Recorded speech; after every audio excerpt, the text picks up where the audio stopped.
Thank you very much, Magnus, for joining me today for this very interesting interview or even conversation that we're going to have. So today, our viewers. So today we're going to speak about social media because Magnus haven't been on social media for the past 8 years, and it's very interesting to hear why he decided not to be on social media and what effects that had on him. So my very first question, Magnus, is why haven't you been on social media for so long? Is there any particular reason that made you left the social media platforms? Thank you for talking to me today. It's a pleasure. And I don't think I've ever been asked this question before, at least not in a formal interview. But I did leave all social media platforms. I think Facebook was the first one to go, and that was already in 2012. Twitter, I think I had about 5,000 followers with the account name Trendy Magnus. I dropped that in 2013.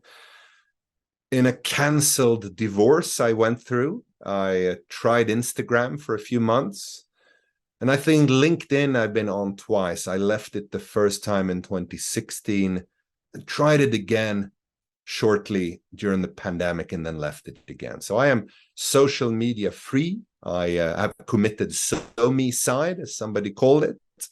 And it's a strange experience. But why? Well, I'd have to point to three reasons. Number one, I didn't like the person I was on social media. It fostered both the kind of bitter, resentful, competitive attitude where I would compare my likes to that of others, and I would look and scrutinize at the feed and what I saw, and just felt I didn't necessarily feel happy, even though people would share happy personal news or insights. And I didn't like that. It's probably got more to do with me maybe than the medium, but I think ultimately it became an important thing to listen to and acknowledge. The second thing was that I realized that my thinking became more like the thinking of others.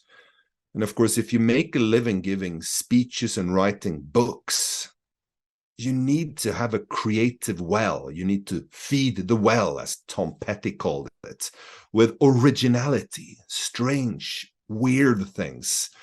And it was weird in these mainstream social media feeds, you would often stumble on things. And in the short run, you might copy them and think this is good and useful. But I realized that my thinking became less original. Thirdly, social media is built upon short-term stimulus, like, click, swipe, and most infamously, of course, TikTok's super efficient algorithm. I was on TikTok for about a month. I call it digital fentanyl. It's the most addictive, dangerous, corrosive thing I've ever seen because of the algorithm, which records these milliseconds of attention to send you in a certain direction.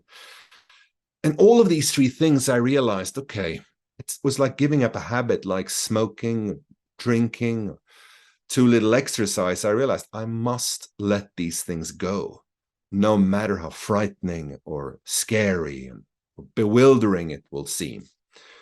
But I've rarely looked back. I say rarely because there was an instance once where I'd booked this event in a very expensive venue in Stockholm. I think I needed to sell a couple of 100 tickets.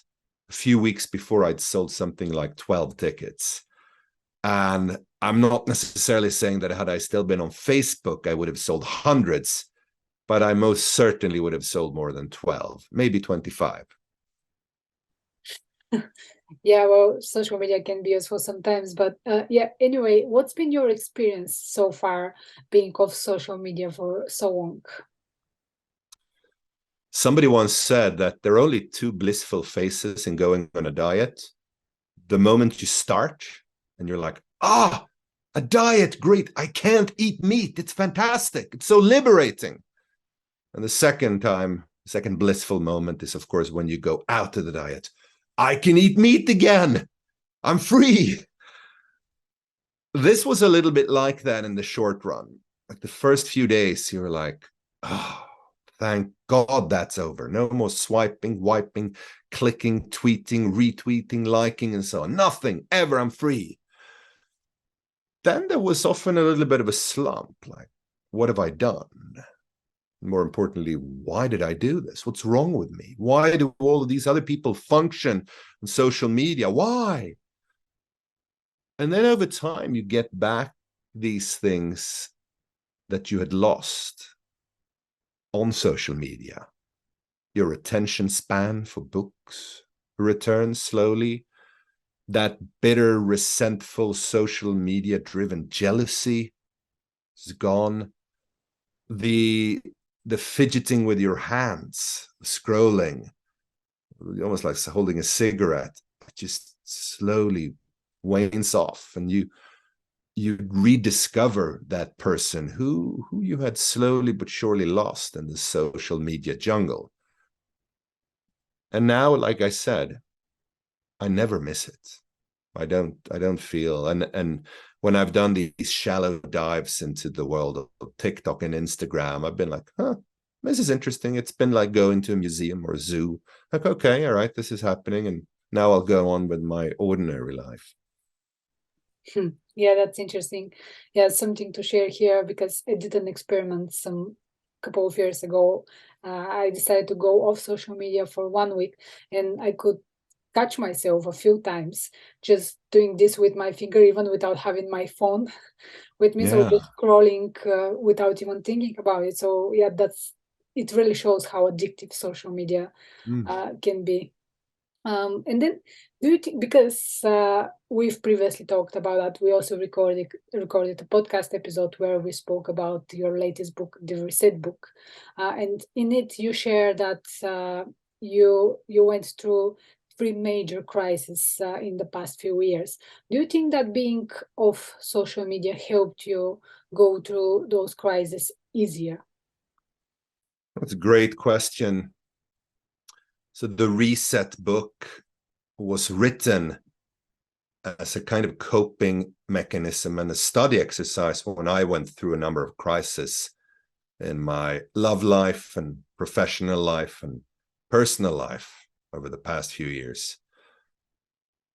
And here's the thing. I actually think that in the short run, correctly used, social media can be a consolation. It forces you to write about the pain. You might more quickly discover others who have gone through these things, which is why, of course, I experimented with Instagram during that phase, the most dramatic phase of the crisis. But I think over time, that can be a false consolation, because social media is not necessarily patient. Right? Very rarely do people go back and say, oh, I wonder what this person wrote 3 years ago, unless it's for very kind of evil cancel culture reasons. So if you are okay with being a little bit more lonely in the first phase, the second phase, where you start to rediscover the transformational part of a crisis, that's probably better handled without social media, whether it's Facebook or Twitter, Instagram, LinkedIn, and so on. But I might like to add here that I don't necessarily think there's a universality in there. There are people who are very happy about the number of followers they have on a certain platform, or the ability they have to write or create things or film themselves. So I'm not one of those activists who are going to urge others to get off it. It's too addictive. There are evil corporations making money of your attention. That's not why I say this. But I do think that slow insights tend to last longer than quick consolation. Yeah, that's an interesting insight. And yeah, you said you're not going to urge people to stop using social media, but would you recommend it to people, or at least recommend spending less time on social media? Go on a diet. I believe every single platform now has that kind of pause button option. It doesn't delete your account. That wasn't necessarily around 10 years ago. But today you have it. So you can pause, go on a diet, try it, see what happens. But be a little bit mindful that you probably need to do it longer than feels comfortable. And secondly, if you, like me, have a bad impulse control, like texting people whilst drunk, you might actually go back one of those nights where you feel lonely, alienated, and you look at the daunting book pile on your bedside table and you go, you know what? I'm going to switch on my platform again. Which is why maybe you should think of leaving it rather than just taking a break. You can always go back on. And what was beautiful about leaving LinkedIn, where I had many, many followers that I'd gained being a professional speaker.